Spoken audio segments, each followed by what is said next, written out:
Many scientists believe that we live in a stress culture. We work longer, live harder, and lead increasingly stressful lives. But what is stress, and what does it do to us? Over the last decade, there has been a revolution in research whereby scientists are recognizing the interaction between the body and the mind, and the link between stress and illness in human beings.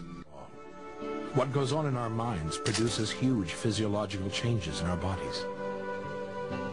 Our physiological stress response is absolutely adapted to protect us from danger.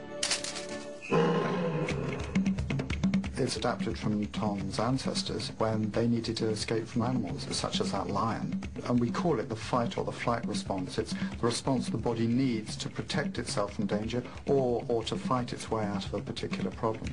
So what have Tom's ancestors conditioned his body to do when he sees a lion? Through the eyes, an area of the brain called the cortex recognizes the lion. The message is sent through to the amygdala, which identifies the lion as a threat. The amygdala then activates the hypothalamus in the base of the brain.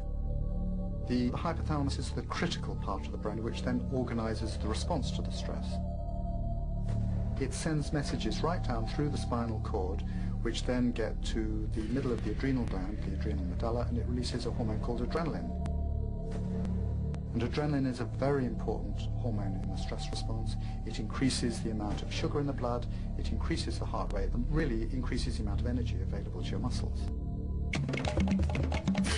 But the hypothalamus also sends other messages to the pituitary gland, and from the pituitary, further messages go to the adrenal cortex, the outside of the adrenal gland, and this makes cortisol. And cortisol is the other key hormone which acts to put up your blood pressure and keep up your blood sugar, and again is a very important protective hormone in a stress situation. The fight-or-flight response may be an appropriate response to ancestral threats, but it's not always appropriate in our modern life.